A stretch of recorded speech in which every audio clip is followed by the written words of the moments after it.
Okay, so we can start from subsidies. Another form of government intervention in the market is through the provision of subsidies. Subsidies basically just opposite of tax. It's very simple.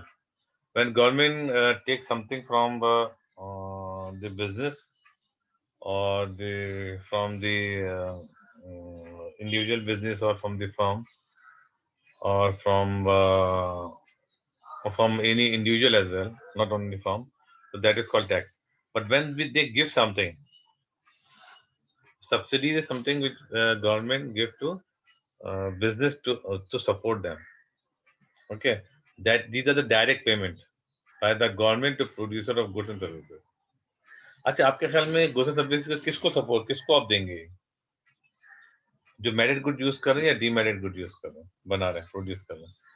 Sir merit goods. Very good, शाबाश। ताकि इनकी price जो नीचे है ज्यादा लोगों को ही मिले। देखिए एक बात याद रखिए, पहले मैंने आपको शायद बताया था कि जब भी आपका जो है ना ये और ये ना एस और डी, ये आपका ओरिजिनल इक्विलिब्रियम पॉइंट था। जब भी गवर्नमेंट सब्सिडीज देती है तो ये शिफ्ट होकर राइट पे हो जाता है। जब भी गवर्नमेंट अगर वो टैक्स लगाती है तो ये जो आपकी सप्लाई, वेरी गुड, तो जब भी ये लेफ्ट पे जाएगा जाहिर प्राइस ऊपर चले जाएगी इफ डिमांड रिमेन कांस्टेंट। ठीक है, ये बिल्कुल सेम ही है। यहाँ से आपकी जब सब्सिडी जाएगी तो ये राइट पे हो जाएगा और प्राइस नीचे आ जाएगी, ताकि ये जो क्वांटिटी आपकी क्यू है अब ये बढ़ के क्यू बनेगा ताकि ज्यादा लोगों तक ये चीज पहुंचेगी। ठीक है, क्लियर है? अच्छा, यस जिसे सब्सिडी, अब इसको सिर्फ पढ़ लीजिएगा और इसमें ऐसी चीज है नहीं कि इसमें आपको मजीद डिस्कस करें में। ठीक है, तो इसका ऑब्जेक्टिव क्या होता है? अच्छा, देखें, money, sorry, government pay money to producer to, अच्छा, may to be done for many reason. एक रीजन उसका ये है। रीजन कौन से? ये वाले। एक रीजन क्या है? तो keep down the market prices of essential good. एक ये वजह। ठीक है, एसेंशियल गुड का मतलब मेरिट गुड के लिए भी हो सकता है और जैसे essential good like wheat, rice, pulses और जो आपकी यूटिलिटीज वगैरह जो है ना ये मिनिमम करने के लिए है। ठीक है, एक आता है कंजप्शन मेरिट। ये देखें अभी आपने जो बताया था, आपने देखा ना मेरिट गुड। ठीक है, ताकि मेरिट गुड ज्यादा यूज हो। ठीक है, ठीक है, उसके बाद क्या? अच्छा, तो contribute to more equitable distribution of revenue, ये वजह ये भी होती है ताकि लोगों को ये मिल सके। ठीक है, उसके अलावा हमारे पास होता है to provide services that would not be provided by the free market. एक वजह ये भी होती है। ठीक है ना, अगर मार्केट फ्री मार्केट प्रोवाइड नहीं करेगा तो गवर्नमेंट क्या सपोर्ट कर दी है कि उसके फ्री मार्केट में अगर सब्सिडी ना दी जाए तो ये प्रोवाइड नहीं होगी। ठीक है, ऐसे कोई बहुत सी गुड्स हो सकती है। अच्छा, रेस प्रोड्यूसर इनकम, इनकम भी बढ़ाई जाए। ठीक है, फार्मर, देखिए ये बड़ा इंपॉर्टेंट है। फार्मर की अगर देखिए ना, अगर आपको पता है कि ये अगर इनकम नहीं बढ़ेगी ना, तो जैसे अभी आपको पता है कि मिसाल दूं आपको भी एक चीज है, आपको पता है कि आजकल इसकी प्राइस बहुत नीचे आई हुई है टमाटर की ना। तो अगर यही रहेगी तो पता चला अगर इसकी अच्छी प्राइस नहीं मिलेंगे इनको, प्राइस नीचे रहेगी तो क्या होगा? नेक्स्ट टाइम वो फार्मर जो है वो चीज प्रोड्यूस ही नहीं करेगा, शॉर्टेज हो जाएगी। तो गवर्नमेंट नॉर्मली कुछ चीजों की, जैसे राइस है, व्हीट के लिए नॉर्मली अगर वो प्राइस ऊपर जा रही होती है और गवर्नमेंट समझती है कि नहीं भाई इतनी प्राइस जो है ना वो अफोर्ड नहीं कर सकते, और तो वो, और ये प्रोड्यूसर भी जो है ना उसको मतलब इससे कम प्रोड्यूस कर ही नहीं सकते, तो गवर्नमेंट को सब्सिडीज दी ताकि प्राइस नीचे रहे, ताकि उसका भी जो प्रोड्यूसर की इनकम भी हो और लोगों को भी चीज सस्ती मिले, specially in case of farmer. अच्छा, प्रोविडेंस, अच्छा, opportunity of exporter for sale more good. अच्छा, ये भी होता है समटाइम गवर्नमेंट सब्सिडी सिर्फ एक्सपोर्टर को दे रही होती है भाई, जो बना के, क्योंकि ताकि बैलेंस ऑफ पेमेंट हमारा बेहतर हो जाए। ठीक है, अच्छा, उसके बाद ये भी होता है कि reduce dependence on import of paying subsidies. अच्छा, एक ये भी होता है कि आप बहुत सी चीज अगर आपके पास कुछ चीजें आप इम्पोर्ट कर रहे हैं और रिलाय उस पर कर रहे हैं, तो गवर्नमेंट क्या करती है? सपोर्ट करती है ताकि वो इम्पोर्टर सब पे डिपेंडेंट ना रहे। ठीक है, डोमेस्टिक प्रोड्यूसर क्लोज सब्सिट्यूट। ठीक है, to reduce dependent, important goods पे सबसे डिपेंडेंट ना रहे और वो प्रोड्यूसर को, ताकि वो जो लोकल गुड भी कंज्यूम। हम पढ़ के आ रहे हैं, हम पढ़ रहे हैं सब्सिडीज। ठीक है जी, सब्सिडीज। ठीक है, आप इसको और मजीद पढ़ लीजिएगा। चीजें आप बहुत क्लियर है, बहुत सिंपल सी चीज है, इसमें कोई ज्यादा डिटेल की चीज है नहीं। ठीक है, अच्छा, अब transfer payment number. Transfer payment एक और चीज होती है। अब बेसिकली क्या होती है कि आपके पास ट्रांसफर पेमेंट हम किसे बोलते हैं? शरिया बताएंगे, कंट्रीब्यूट कर सकते हैं आप, व्हाट इज ट्रांसफर पेमेंट?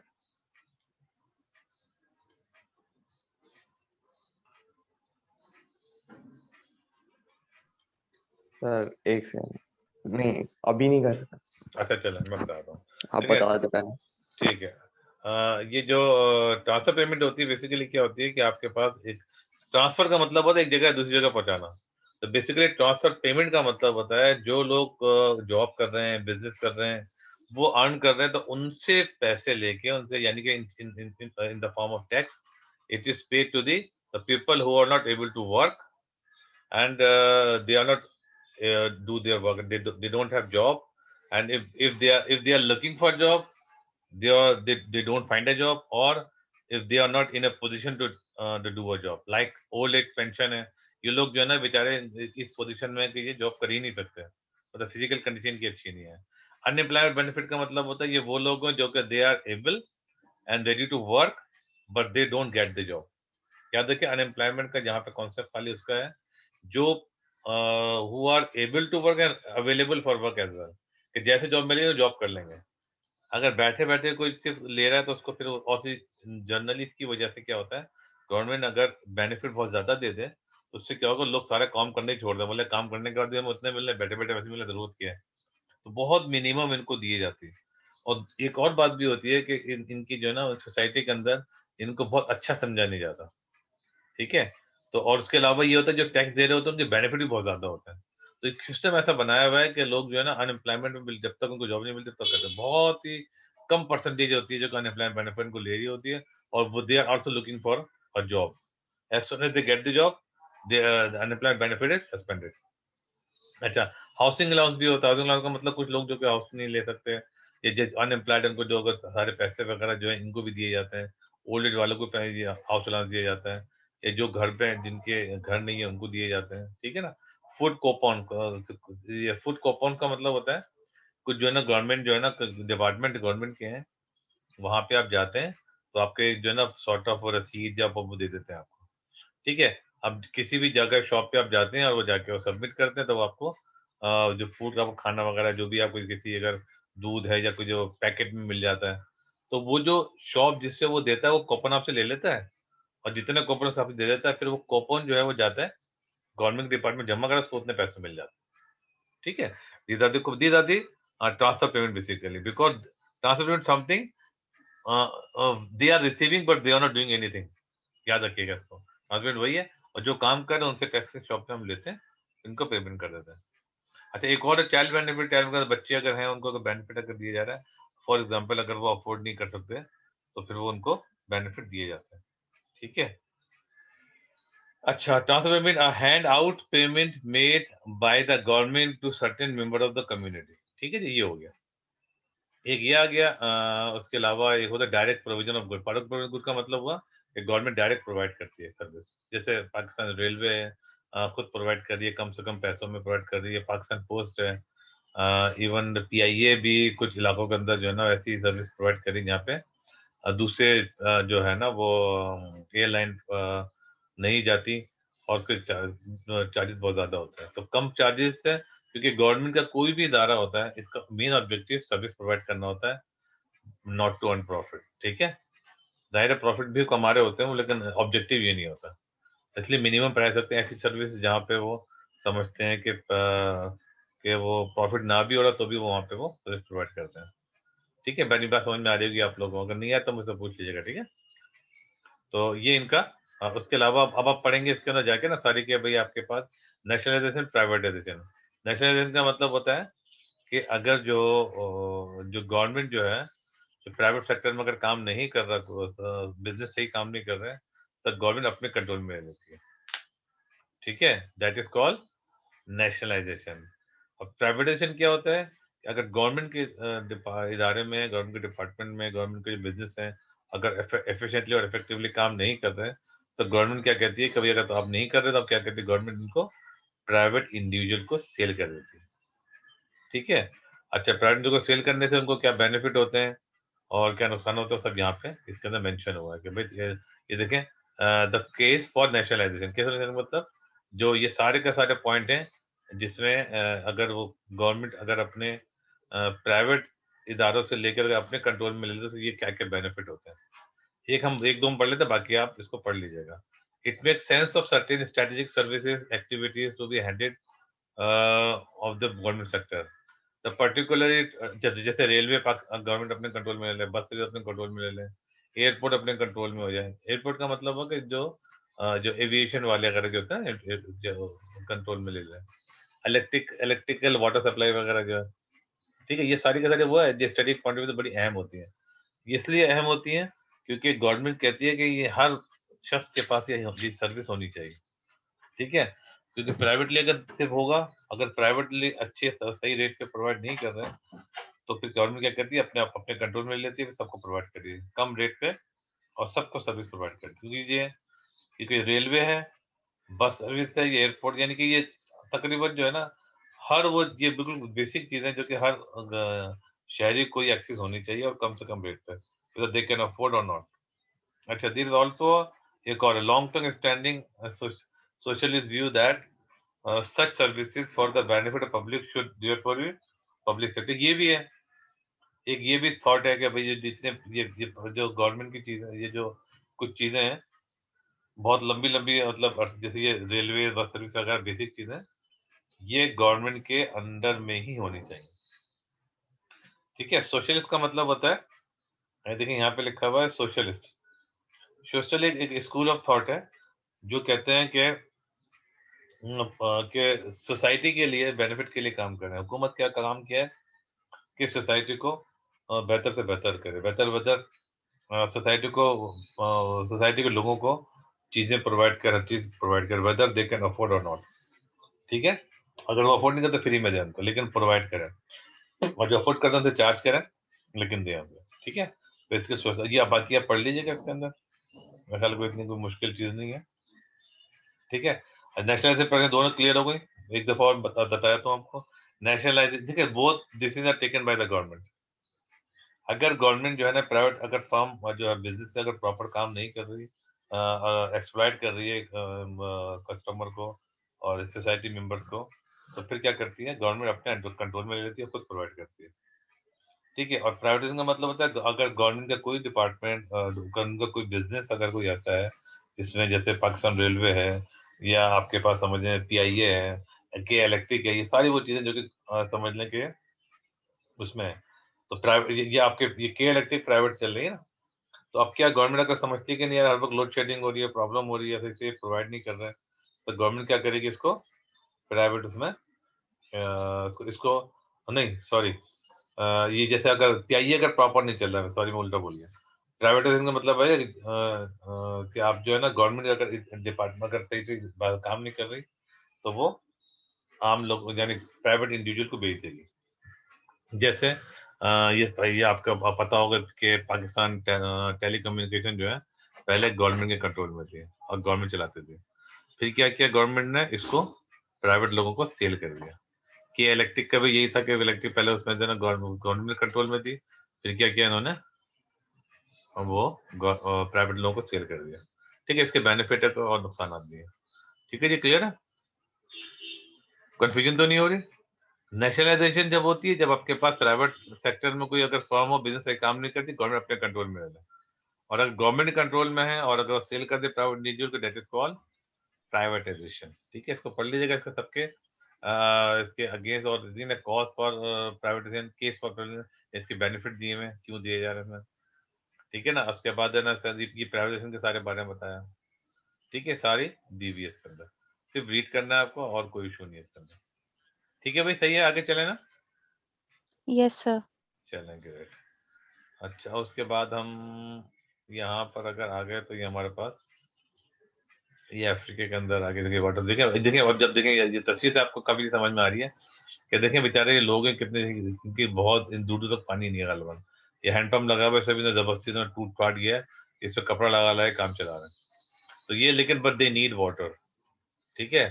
तो अब क्या कहते हैं कि गवर्नमेंट का ये काम है कि इन तमाम लोगों को, उनकी जिम्मेदारी है उनकी कि इसको पानी जो इन तक पहुंचाए, ठीक है। अच्छा, उसके बाद अगर हम ये एंड हो गया हमारा, ठीक है जी। चैप्टर 4 हम स्टार्ट करते हैं, द मैक्रो इकोनॉमी, ठीक है। ये कंपेरेटिवली आसान होती है, सिंपल होती है, आई होप कि आपको प्रॉब्लम नहीं होगी, ठीक है भाई, दोनों एग्री है ना।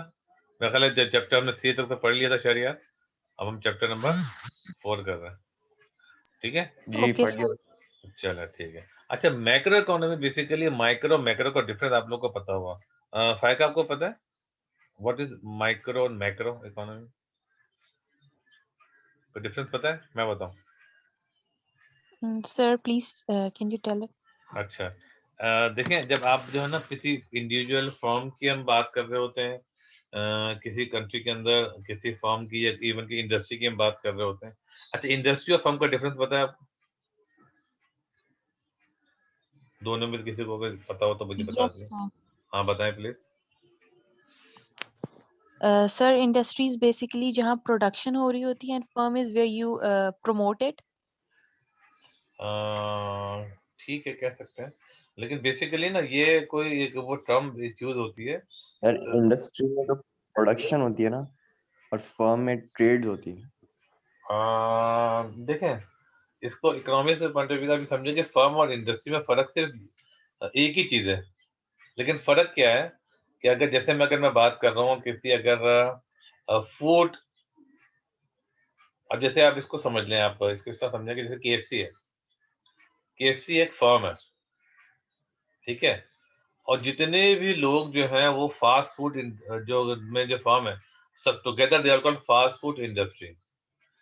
ठीक है? इंडस्ट्री का मतलब ये नहीं कि किसी खास प्रोडक्शन हो रही है, या आप जैसे एजुकेशन इंडस्ट्री है।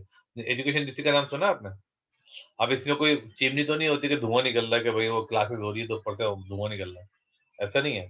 लेकिन बेसिकली जो सिटी स्कूल है, इट इज वन फॉर्म। ठीक है? इसके अलावा जितने भी स्कूल या कॉलेज में चीज प्रोवाइड हो रही है वो क्या कहली है? स्कूल इंडस्ट्री है। ठीक है? या कैम्ब्रिज स्कूल इंडस्ट्री आप कहते हैं, इसका मतलब जो कैम्ब्रिज स्कूल जितने हैं, सब उनका हम उसकी बात कर ले। मेरी बात समझ में आ रही है? ये सब फास्ट फूड की एक फर्म है, मैकडोनल्ड है, केएफसी है, या फिर आपका जो है ना वो कोई सी जैसे ये आपका काशी फूड्स है। ये फास्ट फूड तो नहीं है। और फास्ट फूड में अगर फास्ट फूड पूरी अगर फूड इंडस्ट्री बात करें, फूड इंडस्ट्री में सारे के सारे आ जाएंगे, कोई भी खाने पीने की चीज। अगर हम फास्ट फूड की बात करें तो इसके अंदर एक फास्ट फूड एक अलग सेक्टर है। अगर केएफसी एक फर्म है, और जितने भी जो आपने बर्गर लैब देख लें, या आप जो है ना ये वो क्या कहते हैं, कौन कौन से सबवे है, मैकडोनल्ड है, या आप और फिर क्या कह सकते हैं, ये जो बर्गरों क्लॉक है, और पता नहीं कितने कितने जो मूवी चिक है, जितने आपको नजर आ रहे हैं, सारे के सारे, ये सारे के सारे together these are called fast food industry. May I make myself clear?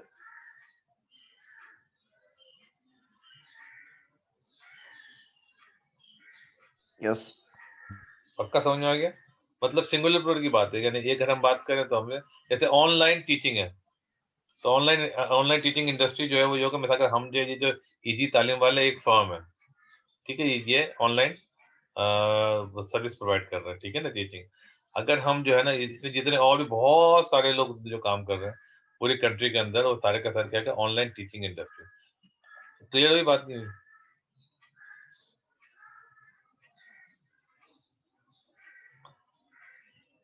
Sir समझ आ गई।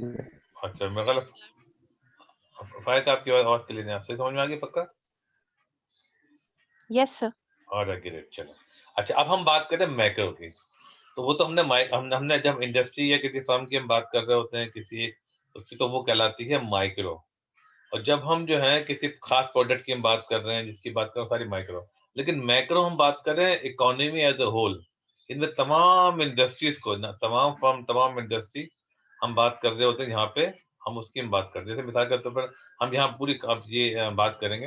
अच्छा, याद रखिएगा, जो भी मैं आपको डेफिनेशन जो पॉइंट बताऊँ ना, आगे जाके अगर कोई कॉन्फ्लिक्ट आता है, अगर आप सब मैंने ये बताया था तो कुछ और आ रहा है, तो प्लीज मुझे पूछिए, सर आपने बताया तो ये था, इसमें ये आ रहा है, मुझसे पूछिएगा जरूर। हो सकता है मैं आपको कोई बात बताऊं और वहां पे या कोई कॉन्फ्लिक्ट आया, बोले सर आप कॉन्सेप्ट को हिलाइएगा नहीं। याद रखिए, मैं कॉन्सेप्ट को दे रहा हूँ ना, वो बहुत क्लियर होना चाहिए आपको। अगर आपको कोई चीज आती है, आप बोलते सर ये कॉन्सेप्ट यहाँ सर आपने बताया था, तो ये था, तो ये ठीक है, तो प्लीज मुझे जरूर इंडिकेट करिएगा, मुझे बताइएगा। जैसे मैंने आपसे कहा कि माइक्रो का मतलब एक इंडिविजुअल फर्म या इंडस्ट्री की बात कर रहे हैं, और मैक्रो का मतलब होता है इकोनॉमी एज ए होल, पूरी जितनी भी तमाम के तमाम इंडस्ट्री की पूरी एक साथ बात कर रहे होते हैं, दैट इज कॉल्ड मैक्रो। अब ये एग्रीगेट डिमांड का मतलब एक प्रोडक्ट की डिमांड नहीं है, तमाम चीजों की डिमांड है, वो 300-400 प्रोडक्ट कोई सी भी हो सकती है, ठीक है। इसमें पब्लिक सेक्टर सब में जैसे यहाँ अब देखिए यहाँ लिखा हुआ भी है the economy as a whole. क्या मतलब हुआ कि तमाम जो टोटल जो हम एग्रीगेट डिमांड कर रहे हैं, एजी का मतलब एग्रीगेट डिमांड होता है। एग्रीगेट डिमांड का मतलब तमाम डिमांड का एग्रीगेट, ठीक है। अच्छा, इसके अंदर आप ये समझेंगे एग्रीगेट डिमांड में क्या इसके कौन कौन से पार्ट होते हैं। अब देखें कंजप्शन, याद इसको भी याद रखिएगा, ध्यान में रखिएगा, कंजप्शन को सी से डिनोट करते हैं। कंजप्शन का मतलब होता है कि तमाम के तमाम जो हाउस होल्ड है, हाउस होल्ड का मतलब जो आम लोग हैं, वो जो भी खर्चा करते हैं वो सारे के सारे कंजप्शन कहलाते हैं, ठीक है। इन्वेस्टमेंट किसे कहते हैं कि जो प्राइवेट सेक्टर वाले जो खर्चा करते हैं किसके ऊपर, कैपिटल गुड्स के ऊपर। आई होप को पता होगा आपको कैपिटल गुड और कंज्यूमर गुड का डिफरेंस। कैपिटल गुड वो होती है जो कि फाइनल कंजप्शन के लिए होती है, और कैपिटल गुड्स क्या होती है, कैपिटल गुड्स होती है जो कि फर्दर प्रोडक्शन के लिए यूज होती है। फॉर एग्जांपल, अगर आपने मशीनरी ली है ताकि आप फर्दर गुड प्रोड्यूस कर सकें, तो मशीनरी ली, इक्विपमेंट ली, तो सारे के सारे क्या आ जाएगी, वो कहलाएगी कैपिटल गुड। और कैपिटल गुड में जो खर्चा फर्म करती है वो क्या कहलाती है, इन्वेस्टमेंट कहलाती है, ठीक है। अच्छा, गवर्नमेंट जो है जो खर्चा करती है गुड्स एंड सर्विसेज पर, ठीक है, जितने भी खर्चा वो क्या कहलाएगी, गवर्नमेंट एक्सपेंडिंग कहलाएगी, और क्या कहलाएगा, जी से जनरेट करेंगे। उसके बाद नेट एक्सपोर्ट का मतलब होता है कि देखें, ये देखें दोनों एक्सपोर्ट और इम्पोर्ट, ये एक्स जो है ना ई से स्टार्ट होता है और इम्पोर्ट तो आई से होता है, लेकिन दोनों को इधर का ई का हटा दिया तो एक्स बचा, और आपने शुरू वाला जो है ना अगर आई हटा दिया तो एम बचा। तो बेसिकली क्या है, एक्सपोर्ट है, ये इम्पोर्ट कर दिया। This is the difference between the value of export and import goods और गुड्स सर्विस, ठीक है। तो बेसिकली चार ये एग्रीगेट डिमांड के पार्ट होते हैं, यानी कि आपने इंपोर्ट पर खर्चा किया, ठीक, एक्सपोर्ट पर खर्चा किया आपने, ठीक है, ये आपने एक्सपोर्ट की सारे गुड्स, और कुछ आपने इंपोर्ट पर खर्चा किया। एक्सपोर्ट आपने यानी मुल्क से आप बाहर भेज सेल की, और इंपोर्ट का मतलब आपने जो दूसरे कंट्री की जो गुड्स आपने परचेज की। इसका जो नेट इफेक्ट है वो सारे के सारे क्या है, वो हमारे एक्सपेंडिचर का पार्ट है, एग्रीगेट डिमांड का, याद रखिएगा। क्लियर हुई, यानी एग्रीगेट डिमांड में चार कंपोनेंट है, इसके अंदर आपके कंजप्शन भी है, इन्वेस्टमेंट भी है, गवर्नमेंट स्पेंडिंग भी है, और नेट एक्सपोर्ट भी है। नेट एक्सपोर्ट का मतलब एक्सपोर्ट माइनस इंपोर्ट, ठीक है, ये सब एग्रीगेट डिमांड है। अच्छा, एग्रीगेट डिमांड कर्व जो होता है बेसिकली ऐसा होता है, देखें, ये उसी तरह जैसे आपका आम जो है ना प्रोडक्ट का डिमांड कर्व होता है, लेकिन फर्क इसमें ये होता है कि ये तमाम गुड्स एंड सर्विसेज की डिमांड है, यानी कि प्राइस लेवल यहाँ पे एक गुड का नहीं, याद रखिएगा, ये एवरेज प्राइस लेवल है। अभी आगे जाके हम पढ़ेंगे कि जो एवरेज प्राइस लेवल क्या होता है, उसके अंदर अगर बढ़ जाता है वो इन्फ्लेशन कहलाता है, आगे जाके हम पढ़ेंगे।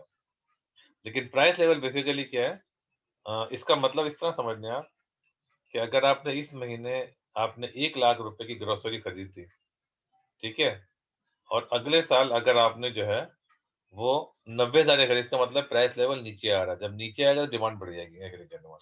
और डिमांड किसकी है, ये तमाम गुड्स एंड सर्विसेज की है। कौन कौन किसकी डिमांड, अब इसमें जो कैपिटल गुड्स की डिमांड भी है, इसके अंदर जो आम जो गुड्स एंड सर्विस की भी है, गवर्नमेंट की भी, इम्पोर्ट एक्सपोर्ट सारे मिला के एग्रीगेट डिमांड के पार्ट हैं, ठीक है। कंफ्यूजन तो नहीं हो रही, जहाँ कंफ्यूजन प्लीज मुझे बता दीजिएगा। अगर आपको ओके सर। क्योंकि अगर आप लोग खामोश है सुन रहे हैं तो इसका मतलब ये है कि आपके समझ में आ रहा है। ऐसा ना हो कि सुन सुन के सुन हो जाए आप लोग, ठीक है। टू वे अगर रहेगा तो शायद आसानी आ जाएगी, ठीक है। मैं भी बोर्ड नहीं होंगे, आप भी बोर्ड नहीं होंगे, वरना सुन सुन के बोलेंगे सर तो पता नहीं खत्म ही नहीं हो रही, तो इनकी रील तो चली जा रही है, ऐसा ना हो जाए, ठीक है। Okay sir. ठीक है ना, चलो गुड। तो अब देखें आपके पास ये प्राइस लेवल का मतलब तमाम जो एवरेज प्राइस लेवल है तमाम गुड्स एंड सर्विसेज, ठीक है। आगे जाके ये और क्लियर हो जाएगा कि एवरेज प्राइस लेवल होता है क्या चीज है। रियल जीडीपी का मतलब होता है गुड्स एंड सर्विस जितनी प्रोड्यूस हो रही है। अभी आप आगे जाके पढ़ेंगे कि रियल जीडीपी और जीडीपी में क्या फर्क होता है, नॉमिनल यानी नाम की जीडीपी और रियल जीडीपी, ठीक है। यानी गुड्स एंड सर्विस की गुड्स एंड सर्विस यानी वो है हो रहा है यहाँ प्राइस लेवल, यानी प्राइस लेवल जितना नीचे आते जाएगा आपकी जो है ना डिमांड आपकी बढ़ती चली जाएगी। इसी तरह अगर आपके पास जो है वो प्राइस लेवल अगर आपके पास जो है वो नीचे अगर ऊपर जाएगा तो जाहिर डिमांड आपकी कम होती जाएगी, ठीक है जी। ये हो गई हम, और इसके लिए हम क्या क्या करते हैं गवर्नमेंट, वो भी हम आगे जाके पढ़ेंगे गवर्नमेंट बढ़ाने के लिए और क्या करती है। अच्छा, so why does aggregate demand fall when the price level rises and vice versa? 3 reason है, देखिए वही हम पुराने वाली बात है, द वेल्थ इफेक्ट, 3 इफेक्ट है, वेल्थ इफेक्ट है, इंटरनेशनल इफेक्ट है और इंटरेस्ट इफेक्ट है। देखिए 3 रीजन है। एक ये कि वेल्थ, अगर आपके पास जो है वो, देखिए क्या बात क्या कर रहे हैं, डिमांड फॉल क्यों करती है, जब प्राइस लेवल ऊपर चली जाती है। जब आपके पास प्राइस लेवल ऊपर चली जाती है तो आपके पास जो वेल्थ, अच्छा वेल्थ और इनकम का डिफरेंस बता सकता है कोई बच्चों? शायद यार फाइव का कोई बता दें, वेल्थ और इनकम का difference.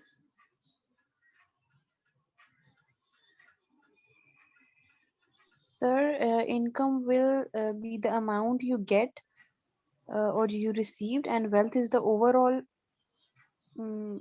like it would be the overall thing you have, overall amount or something like that. बिल्कुल, वेरी वेरी क्लोज, बहुत क्लोज आपने बताया, बहुत सही बताया, तकरीबन सही बताया।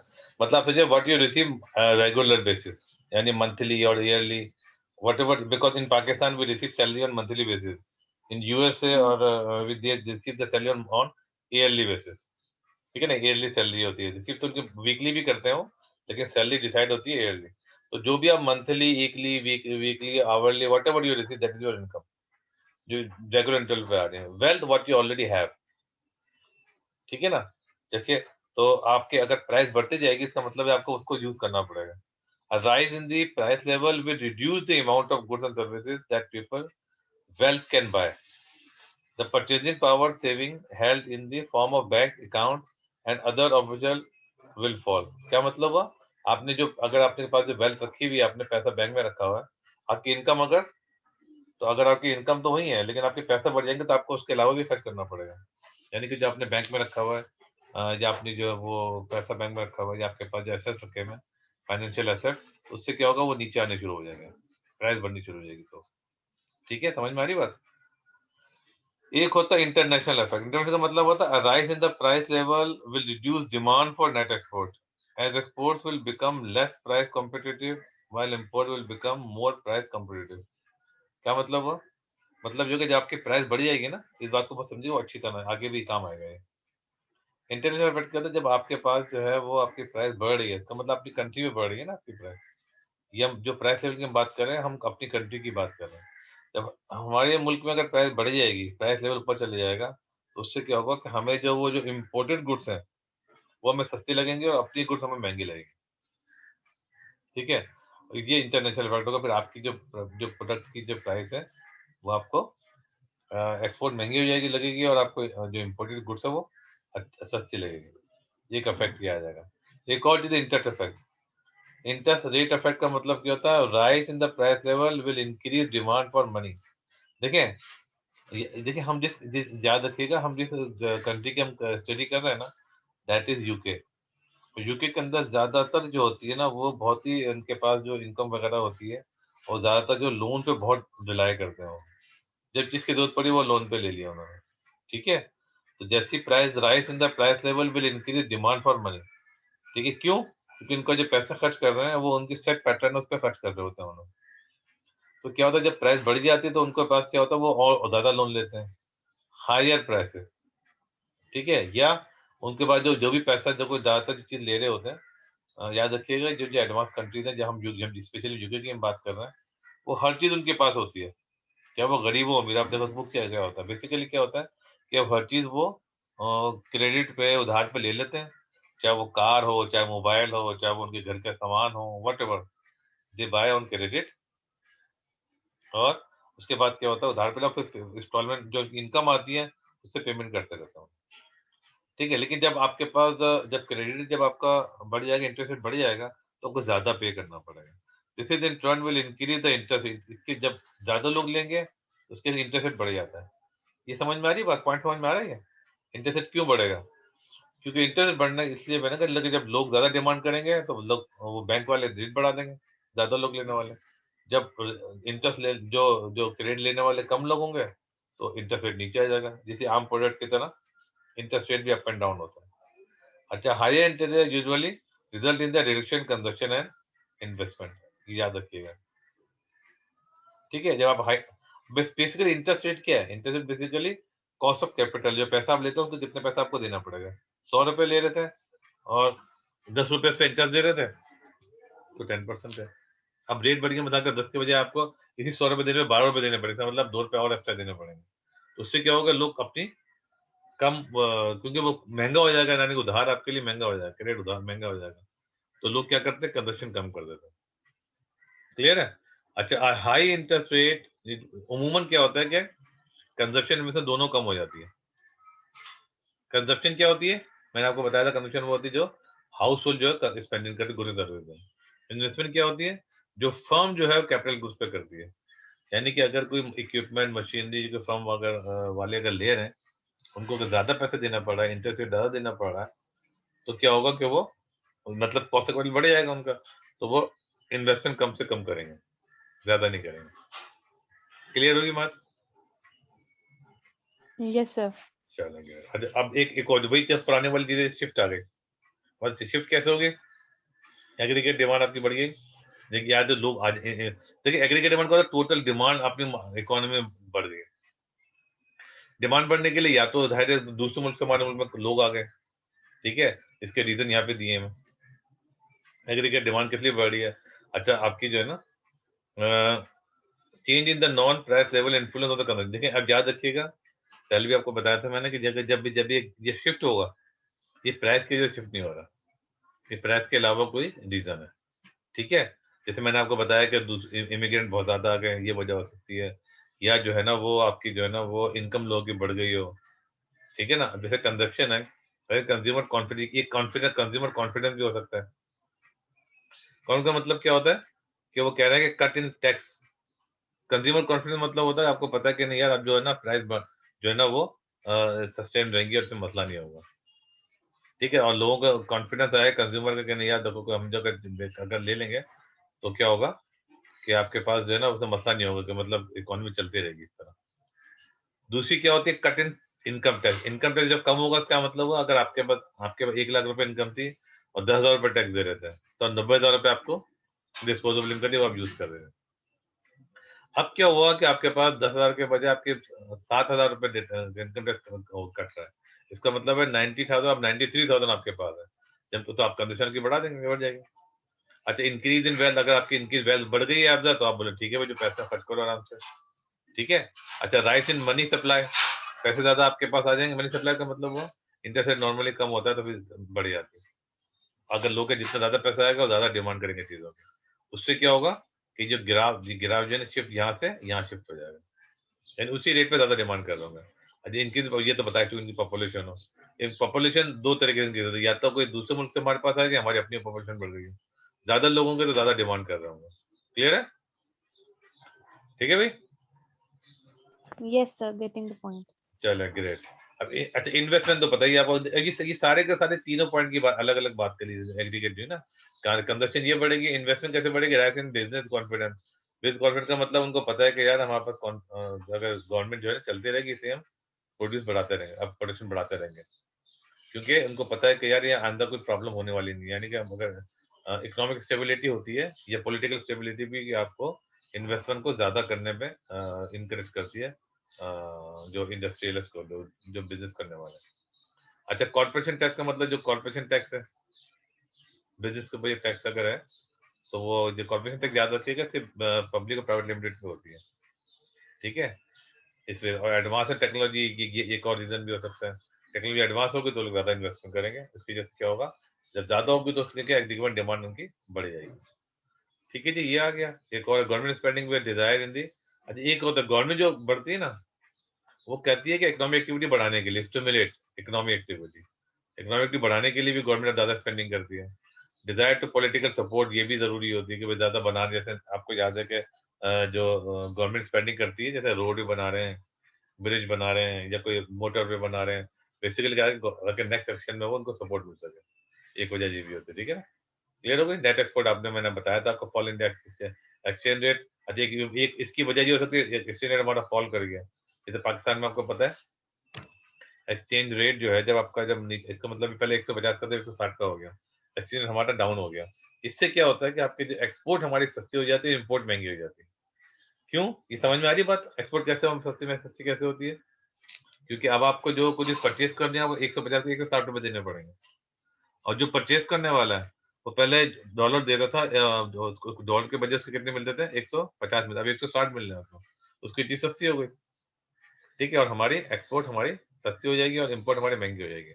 अच्छा, एक और वजह भी कि हमारी क्वालिटी बेहतर हो जाए, एक वजह ये बड़ी इंपॉर्टेंट है, क्वालिटी बेहतर हो जाएगी तो भी वैसे डिमांड बढ़ जाती है। ठीक है, उसके अलावा इंक्रीज इनकम अब्रॉड, ये भी हो सकता है। ठीक है, इनकम अब्रॉड का मतलब हुआ कि अगर दूसरे जो हमारे लोग हैं, अगर वहां पे इनकम उन लोग ज्यादा बढ़ जाएगी तो वो यहाँ भेजेंगे, और उसकी वजह से हमारे पास हम डिमांड बढ़ा देंगे। नहीं सॉरी, इनकम इंक्रीज का मतलब दो जगह, जहां हम चीजें एक्सपोर्ट कर रहे हैं, जहां हम चीजें एक्सपोर्ट कर रहे हैं और वहां पे अगर लोग इनकम बढ़ेगी तो हमारे जो है जो उनकी परचेजिंग पावर बढ़ जाएगी, परचेजिंग पावर बढ़ जाएगी तो वो हमारी चीजें ज्यादा परचेज करेंगे। ठीक है जी, मेरा ख्याल है आज के लिए काफी होगा, मेरी अगली क्लास भी है, तो एग्रीगेट सप्लाई आप लोग मैं अगली क्लास में पढ़ लेंगे, या आप लोग अगर कम से कम रीड कर लें तो हम आगे चले जाएंगे। ठीक है, वेडनेस जो इंशाल्लाह पिछला जरूर पढ़ लीजिएगा, एक काम ऐसा करिएगा, अगली क्लास में एग्रीगेट सप्लाई हम लोग पढ़ लेंगे, और आप लोग करिएगा कि पिछला जितना भी है चैप्टर 1 से लेकर चैप्टर 3 तक अभी तक जो हमने पढ़ा है तमाम थोरोली रीड कर लीजिएगा, जो प्रॉब्लम है इनसे पूछ लीजिएगा। ठीक है बच्चों, कोई इशू, कुछ चीज पूछने वाली हो? Okay, sir. कोई पूछने वाली तो नहीं कोई चीज? No, sir. अच्छा, हमारे पास टोटल 5 चैप्टर हैं, ये चौथे के बाद अगला चैप्टर 5th है, उसके बाद हम लोग एमसीक्यू और बहुत एक्सटेंसिव हम जो है ना वो पास पेपर पे आ जाएंगे। ठीक है, उससे पहले लेकिन चैप्टर 4 कंप्लीट करने के बाद मैं एमसीक्यू तो शुरू करा ही दूंगा आपको, और याद रखिएगा एक दो Okay. दो दो तीन टेस्ट हमारे पे ऑनलाइन भी टेस्ट करेंगे हम लोग यहाँ पे। ठीक है, Okay, sir. Yes, चलो, sir. Okay, thank you very much, अस्सलाम वालेकुम। खैर यार कोई क्वेश्चन है तो बता दीजिए। नहीं सर, चलो ठीक सही है, है। ओके, अल्लाह हाफिज।